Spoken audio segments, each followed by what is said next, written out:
Este podcast pertenece a la red Podcast SN.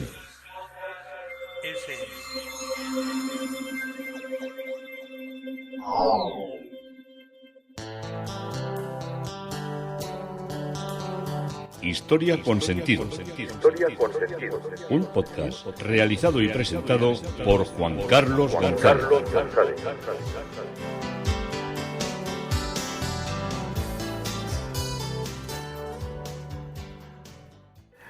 Un saludo a cuantas personas se acercan a través de las redes sociales, de Facebook, de Twitter, de mi página web Historia con Sentido. Yo soy Juan Carlos González y un día más encantado de acercaros una parte de la historia. Seguimos en Gibraltar y hoy el tema propuesto es entre la diplomacia y la guerra. Continuamos con todo lo que fueron las acciones de nuestros diplomáticos y también de una parte de enfrentamiento militar entre el reino de Felipe V y el reino de la Gran Bretaña. En introitos anteriores veíamos que Granada posee su universidad, posee en la biblioteca del Hospital Real unos interesantísimos códex o códices que se guardan no bajo 7 llaves, sino en un búnker preparado para cualquier evento que pueda suceder y para guardar allí, en un ambiente de estanqueidad, de humedad y de condiciones óptimas, un documento muy interesante, que es varios documentos muy interesantes, pero el que más nos había llamado la atención era el Codex Granatensis, que es el códice de Granada, traducido, y vimos la parte que había escrito sobre medicina, o la parte que está dedicada a medicina, de Ibn Butlan al-Mukhtar Ben al-Hassan, conocido por Ibn Butlan, que era ese tratado de medicina que nos llamó tanto la atención sobre la necesidad de caminar, de pasear, pero de hacerlo con una charla amigable, para que no solo el cuerpo recupere todo lo que necesita o gaste o consuma todo lo que necesita, sino que también psicológicamente quien pasea se sienta a gusto y se sienta feliz.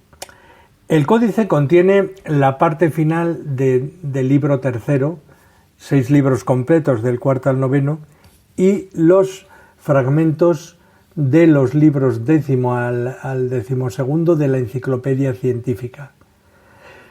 La parte que de Natura Rerum de Tomás de Cantimpré, un dominico flamenco nacido alrededor de 1204, redactó la obra a lo largo de 15 años, entre 1228 y 1224, constando de 19 libros, de acuerdo con un plan siguiente. Hizo un tratado del hombre que iba del capítulo 1 al 3, de los animales del 4 al 9, de las plantas del 10 al 13, de las aguas el capítulo 13, de piedras y metales 14 y 15, astronomía, astrología y meteorología del 16 al 18 y de los distintos elementos el capítulo 19.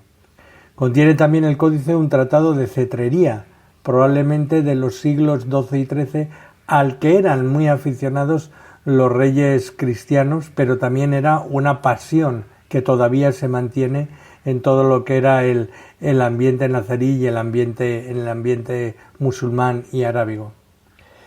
Asimismo, un Taqwinum Sanitatis incompleto, como os he dicho, el libro contenía del médico cristiano sirio Ibn Butlan. Es sin lugar a dudas, la obra más valiosa de la universidad, cuya autoría intelectual, como vemos, comparten tanto Tomás de Cantimpré como Ibn Butlan. Tomás de Cantimpré era natural de Levin-Saint-Pierre y discípulo, se supone, que de Alejandro Magno. Escribió De Natura Rerum, de las cosas de la naturaleza, redactada entre 1228 y 1244.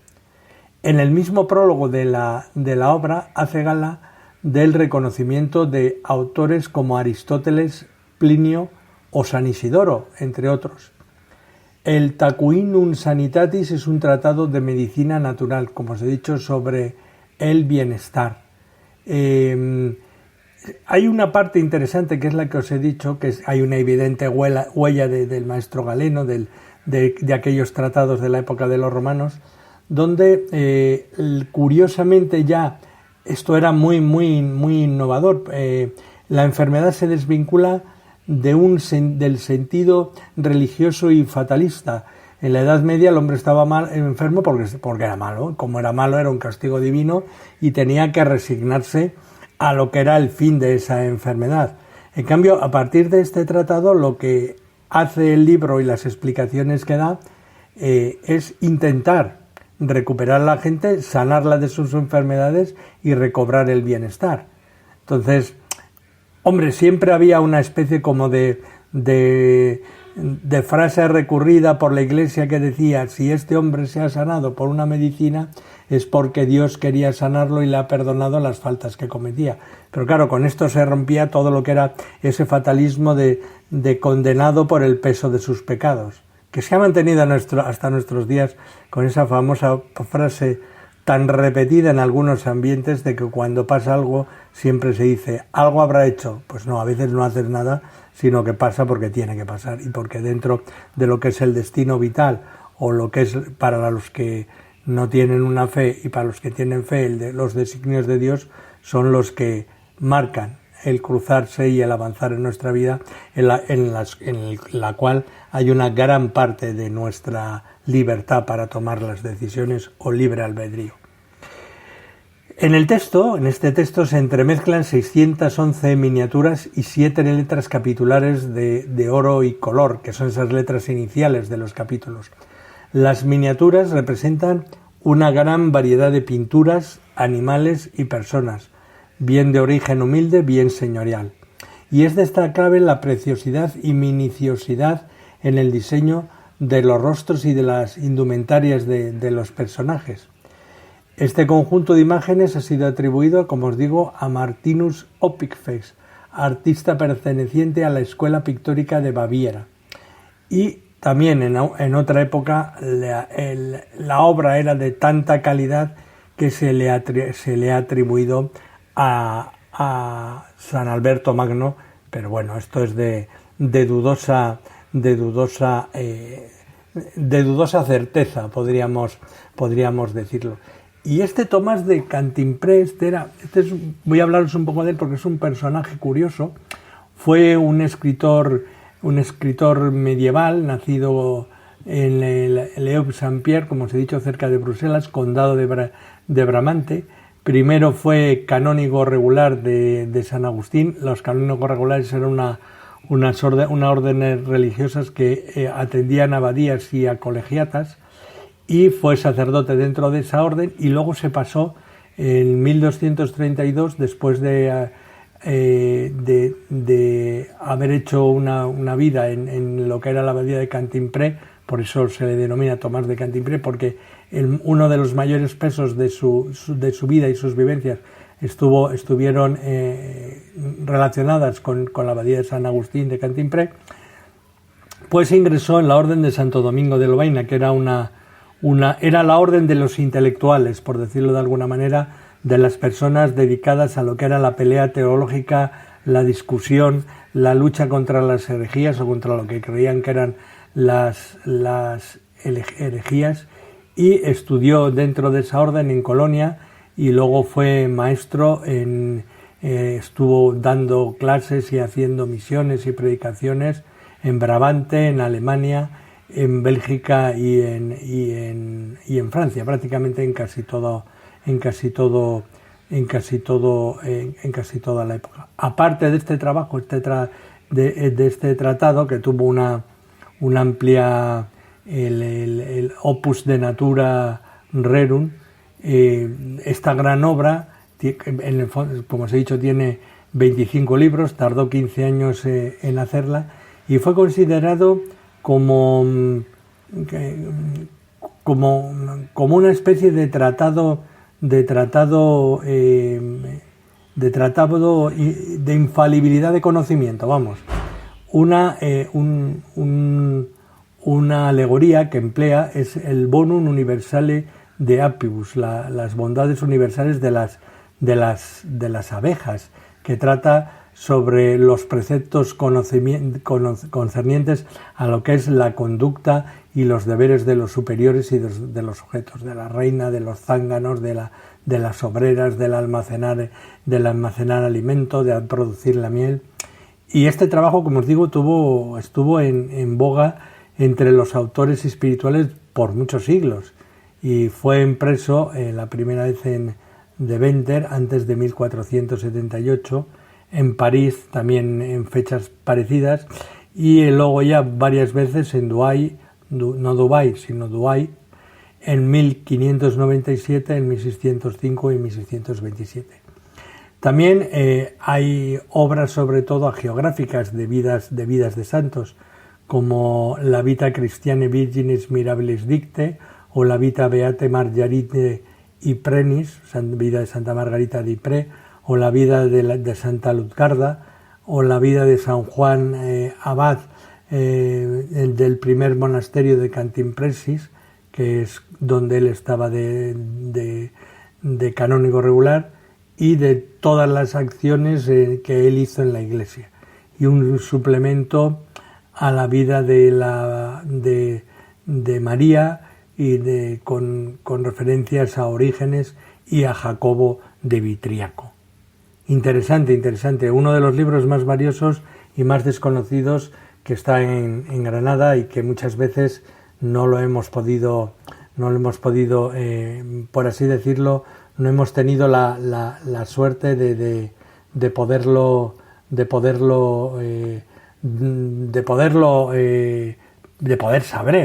saber indudablemente que lo teníamos o que lo poseíamos.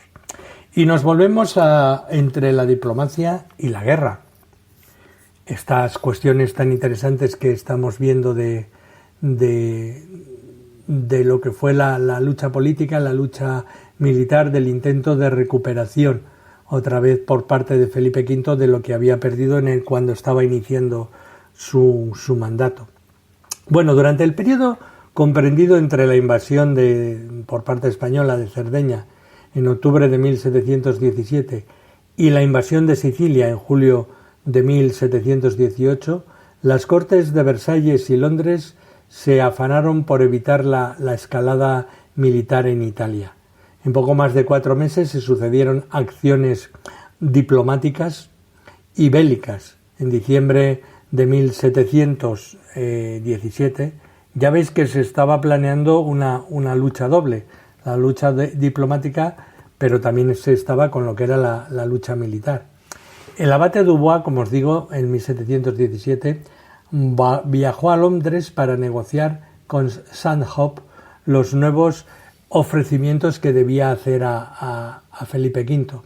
Stanhope autorizó secretamente a Dubois para que el regente ofreciera Gibraltar a cambio de la firma inmediata del Tratado de la Triple Alianza.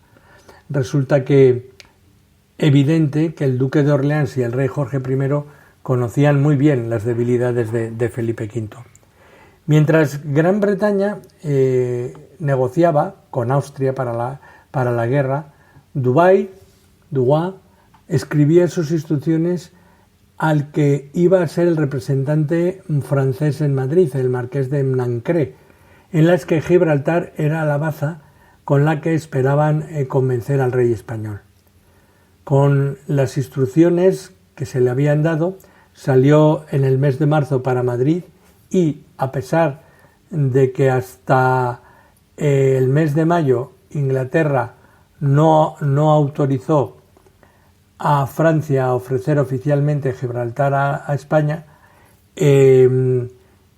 la negociación se iba filtrando para los primeros contratos entre Alberone, Nancré y el coronel Stanhope, donde en un primer momento el tema estuvo ausente, pero luego empezó a estar ya presente.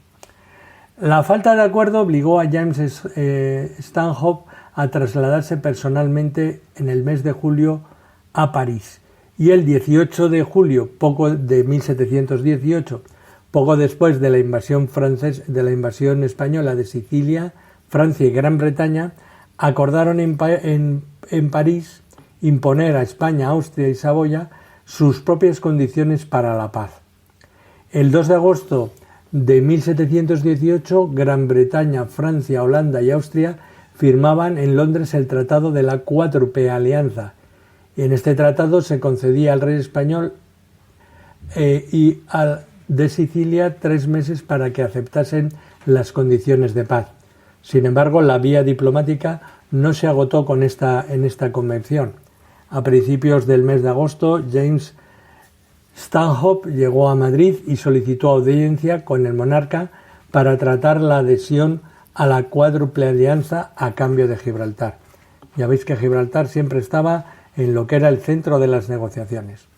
Mientras esto sucedía, el almirante británico Byng, al mando de una flota del Mediterráneo, atacaba sin plena declaración de guerra a la flota española, aniquilándola completamente frente a las costas de Sicilia en el Cabo Pesaro. Tras esta acción británica podría deducirse que las negociaciones diplomáticas promovidas por Gran Bretaña no eran sinceras. Sin embargo, a tenor de las excusas de Byng no parece que Gran Bretaña hubiera dado órdenes de atacar a las tropas de Felipe V, a la Armada, no al menos para obtener una respuesta a las gestiones de James Stanhope. No obstante, la noticia de la destrucción de la flota llegó con tanta tardanza, podríamos decir, que la sola oferta de que consideró Alberoni inaceptable la sola oferta de Gibraltar sin algún reino también de Italia. Si los ofrecimientos británicos eran sinceros, se perdía así la primera oportunidad de recuperar Gibraltar. A pesar de este revés, Alberoni no perdió la esperanza de ganar la guerra, y la dificultad de obtener aliados en la Europa occidental le llevó a urdir un plan para aliarse con las potencias del norte de Europa, Dinamarca y Suecia, que se encontraban enfrentadas. La primera, durante la última guerra, recibió ayuda de Gran Bretaña a cambio de los estados de Breme y Brenden. Como consecuencia de esto, Suecia no perdía la oportunidad de intrigar contra el rey británico en favor del heredero jacobita. Todo eran conspiraciones, como hemos visto, de Alberoni para desequilibrar todo lo que era el tablero europeo. Bueno, conocemos que antes de la adhesión de España al Tratado de la Cuádruple Alianza, Lord Stanhope visitó París y se entrevistó con el duque de Orleans. Algunos días después, España se adhería al tratado tras obtener la respuesta futura e hipotética de recuperar Gibraltar. Aunque Gran Bretaña negó meses más tarde el ofrecimiento, no cabe duda que Francia había recibido de Stanhope garantías sobre el asunto. Solo bajo este supuesto España consentiría la firma del tratado. Lord Stanhope también era partidario de la cesión de Gibraltar a cambio de ventajas comerciales y de algunas concesiones de las Indias, como la Florida o la isla de Santo Domingo. Fijaros lo que estaba entregando nuestro país de cara a recuperar Gibraltar. Y las maniobras políticas del regente y los consejos de Stanhope inclinaron a Jorge I a consultar a su gabinete sobre este asunto. Robert Walpole y Charles Tronsdelwan, nuevos miembros del Consejo White, se opusieron a las proposiciones de Stanhope, negándose incluso a llevar el asunto al Parlamento si España no ofrecía una equivalente a la cesión. O sea, si no les dábamos Florida y la República Dominicana. A pesar de todo, el tema de Gibraltar fue discutido en las cámaras. El resultado de estos debates no fue todo lo bien que Lord Stanhope había esperado. En una carta dirigida a Sir Luke Jacob, agente británico de Madrid, le ponía al corriente del estado de la discusión sobre Gibraltar. Hemos hecho en el Parlamento una moción relativa a la restitución de Gibraltar. No podéis imaginaros la bulla que causó semejante proposición, pues se mostró indignado el público por la sola idea de que al fin de una guerra tan feliz y empezada con tamaña injusticia por Alberoni, pudiéramos pensar en ceder esta plaza fuerte. Hubo una circunstancia que contribuyó infinito a excitar esta indignación general, que fue el rumor que se esparció de la oposición, que esparció la oposición de que el rey había contraído compromiso serio para ceder Gibraltar. Por consiguiente, nos hemos visto obligados a seguir el torrente y tomar partido prudente de retirar la proposición. En tal estado de este negocio, como acabo de pintároslo, no cabe posibilidad ni tiempo de ceder Gibraltar. Y lo único que nos queda es remitirnos a este punto en un tiempo oportuno. En esta misma carta hacía referencia también a la posición que había tomado Francia de apoyar las reivindicaciones del rey español. El temor a que Francia formara una alianza con España obligó al propio Stanhope a viajar nuevamente a París para asegurarse de que el sistema de alianzas británico seguía sin alterarse. También la opinión pública se había movilizado. Se publicaron numerosos pasquines contra la devolución de Gibraltar y el partido en el poder temía su propia caída si continuaba manteniendo la oferta de restituir el peñón. Uno de los panfletos decía: Gibraltar nos fue cedido siempre por la paz de Utrecht. Nosotros la consideramos como una joya de la corona de Inglaterra y es tan importante respecto a nuestra seguridad, comercio y poder que casi nada de lo que los españoles o los propios franceses puedan darnos podrá realmente ser su equivalente. No podemos creer que tal oferta o promesa se haya jamás hecho por nuestra parte de alegría, voluntariamente, sin condiciones o reservas, pues ningún ministerio hubiera tenido seguramente tan poca consideración por su propia seguridad como para exponerse abiertamente a la censura de un parlamento. Sin embargo, estos panfletos no impresionaron al rey español. Gustase o no la condición bajo la que Felipe V había aceptado firmar el Tratado de la Cuádruple Alianza era la restitución de Gibraltar. Dos eran los argumentos de los que se valía Felipe V para su reclamación. El duque regente de Francia había retirado la promesa de devolución antes de la cesión de España a aquel tratado en nombre de Inglaterra, y los ingleses no se habían retractado de la oferta hecha por Nancrey y Stanhope a España ni antes de la cesión ni al final del tratado de la Cuádruple Alianza, y las peticiones de nuestro país en este sentido se habían aplazado para negociaciones posteriores y con este supuesto se había accedido a él. Por estas razones, el monarca de nuestro país no dejará pasar ocasión para exigir Gibraltar tanto en la Corte de Londres como en la de París. De esta forma, nuestro país buscará otros medios de obtener los objetivos exteriores. El marqués de Grinaldo, ¿qué pasa con Gibraltar? Las condiciones del comercio. Grimaldo, que era el ministro de Estado y desde que Alberoni fue desterrado también primer ministro, continuó con la política revisionista del cardenal, pero esta vez por la vía diplomática. En abril de 1720, Patricio Lawless fue enviado a París para continuar las reclamaciones sobre Gibraltar en aquella corte. Debía obtener un compromiso formal del regente para apoyar las peticiones españolas en el Congreso que iba a tener lugar en Cambrai. Algunos meses más tarde, en julio, Grimaldo enviaba como embajador de nuestro país ante la corte de St. James al teniente coronel Jacinto de Pozobueno y Belver, con la misión de negociar una vez más la devolución de Gibraltar. Sin embargo, y mientras se incorporaba el embajador ante Londres, Grimaldo era informado de todo lo que ocurría en aquella corte por Robert Shee, que había sido el confidente de Alberoni. Ya veis que había espías también entonces. A través de la correspondencia y con el nombre supuesto de Rodrigo González a Gabriel de Guzmán, banquero, se comunicaba con Grimaldo. Con motivo de la guerra, España había suprimido los privilegios comerciales que otorgó a la Compañía del Mar del Sur, motor del comercio británico en América. La consecuencia más directa fue una crisis económica no solo de la compañía, sino en toda Gran Bretaña.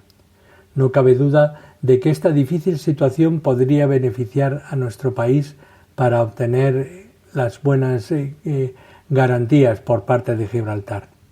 España tenía en sus manos, una vez más, la posibilidad de intercambiar ventajas comerciales por Gibraltar. Esta misma situación se había producido con anterioridad durante las negociaciones del Tratado de Utrecht.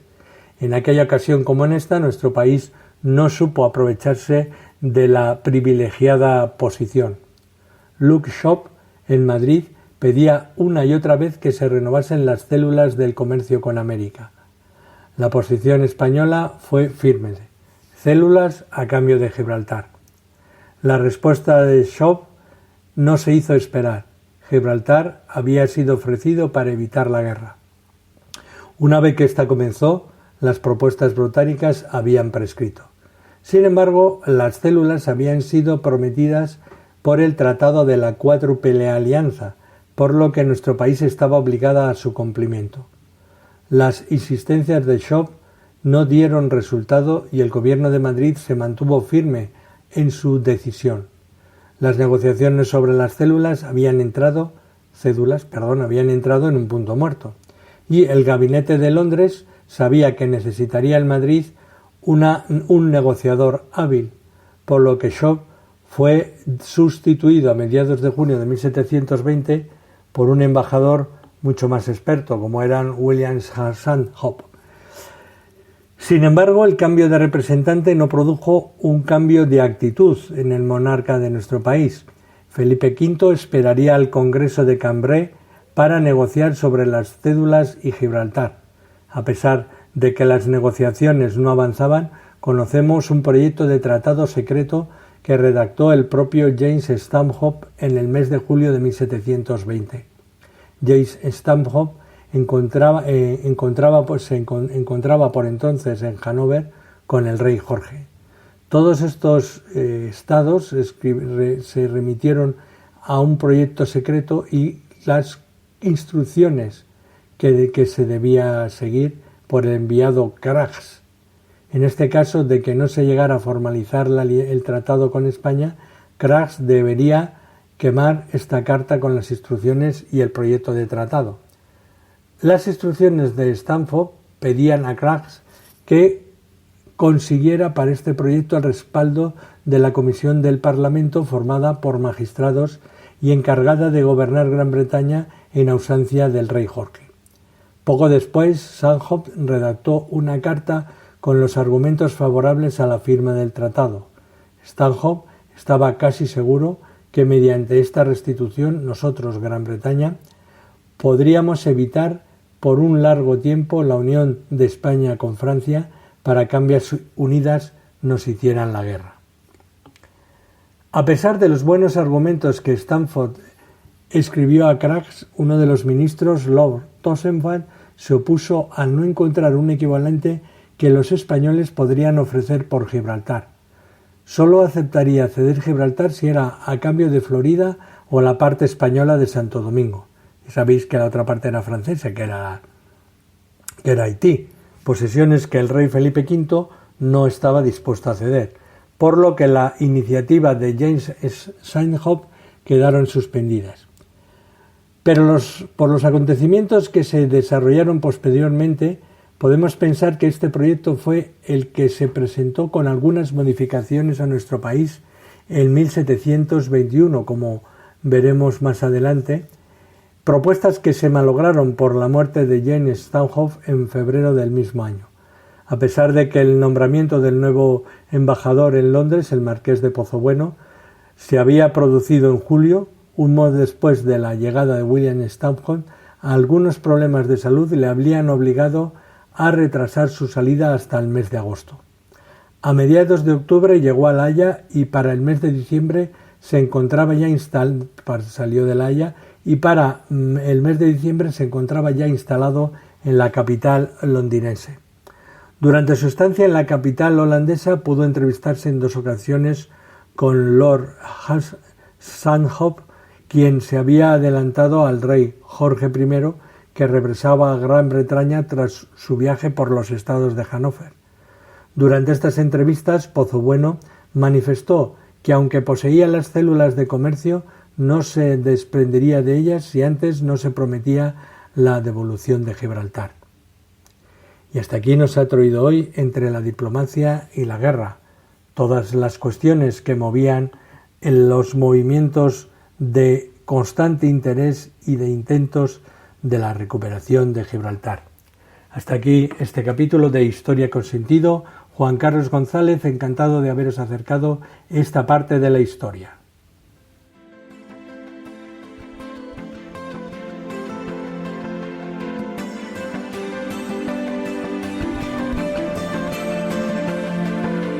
Hasta aquí un episodio más de Historia con Sentido. El podcast que te habla de historias de la historia, sucesos, eventos, como si el ayer fuera hoy. Síguenos a través de iTunes, Spreaker o iVoox. Contacta con nosotros por correo electrónico escribiendo a podcast@historiaconsentido.com. Nuestra web www.historiaconsentido.com. Y en Twitter nos encontrarás como @historiasentido. Este podcast pertenece